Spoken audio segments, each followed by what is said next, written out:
Assalamualaikum warahmatullahi wabarakatuh. Perkenalkan, nama saya Filza Dani Siregar. Saya mahasiswi dari program studi Ilmu Perpustakaan kelas IP 2. Di sini saya akan memenuhi tugas dari mata kuliah Bahasa Indonesia. Saya akan menjelaskan tentang sejarah, fungsi, dan ragam bahasa Indonesia. Yang pertama, sejarah bahasa Indonesia. Jadi, bahasa Indonesia berasal dari bahasa Melayu yang sudah lama digunakan sebagai bahasa perhubungan antar suku bangsa di Nusantara, atau yang dikenal dengan lingua franca. Lalu pada tanggal 28 Oktober 1928, bahasa Indonesia diikrarkan sebagai bahasa persatuan dalam Sumpah Pemuda. Lalu setelahnya, pada tanggal 18 Agustus 1945, tepat sehari setelah kemerdekaan, bahasa Indonesia secara resmi ditetapkan sebagai bahasa negara. Yang kedua, fungsi bahasa Indonesia. Fungsi bahasa Indonesia terbagi menjadi dua, yaitu sebagai bahasa nasional dan sebagai bahasa negara. Sebagai bahasa nasional, yaitu contohnya sebagai lambang kebanggaan nasional, lambang identitas nasional, alat pemersatu berbagai suku bangsa, dan alat berhubungan antar budaya dan antar daerah. Lalu sebagai bahasa negara, yaitu sebagai bahasa resmi kenegaraan, bahasa pengantar pendidikan, alat perhubungan tingkat nasional, dan alat pengembangan kebudayaan nasional, ilmu pengetahuan, dan teknologi. Lalu sebagai bahasa negara, yaitu sebagai bahasa resmi kenegaraan, bahasa pengantar pendidikan, alat perhubungan tingkat nasional, dan alat pengembangan kebudayaan nasional, ilmu pengetahuan, dan teknologi. Lalu yang ketiga yaitu ragam bahasa Indonesia. Ragam bahasa Indonesia terbagi menjadi 3 aspek. Yang pertama berdasarkan media, lalu yang kedua berdasarkan cara pandang penutur, dan yang ketiga berdasarkan pokok persoalan atau sifatnya.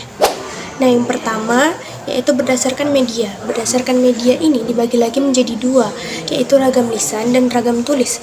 Ragam lisan adalah bahasa yang kita hasilkan melalui ucapan secara langsung dan dipengaruhi oleh intonasi, ekspresi wajah, juga gerakan tubuh. Contohnya itu seperti percakapan kita sehari-hari, pidato, ataupun wawancara.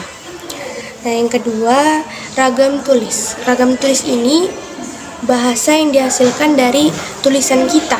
Jadi dia tuh harus terstruktur, jelas, karena tidak ada bantuan dari intonasi ataupun ekspresi wajah. Contohnya itu seperti penulisan makalah, laporan, ataupun surat resmi.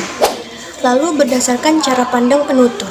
Nah, ini dibagi lagi menjadi 2, yaitu ragam baku atau formal dan ragam santai atau informal.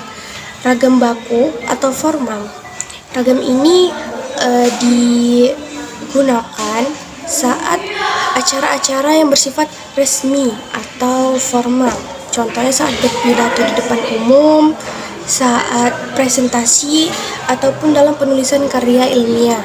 Lalu yang kedua, ragam santai atau informal.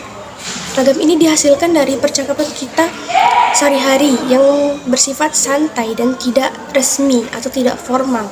Contohnya, percakapan kita dengan teman, keluarga, ataupun orang-orang terdekat.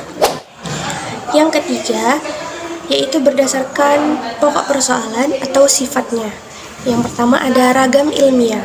Ragam ini biasa digunakan dalam penulisan karya-karya ilmiah. Dan bahasa yang digunakan harus jelas, lugas, objektif, dan cermat. Lalu yang kedua, ragam sastra. Ragam ini biasa digunakan dalam penulisan karya-karya sastra seperti puisi, cerpen, ataupun novel. Biasanya ragam ini menggunakan bahasa yang indah ataupun majas dan gaya-gaya bahasa tertentu. Lalu yang terakhir ada ragam hukum.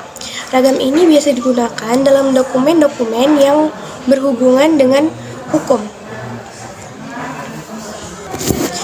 Bahasa yang digunakan harus presisi dan tidak ambigu agar tidak menimbulkan kesalahpahaman. Sekian penjelasan dari saya tentang sejarah, fungsi, dan ragam bahasa Indonesia. Semoga bermanfaat bagi kita semua. Assalamualaikum warahmatullahi wabarakatuh.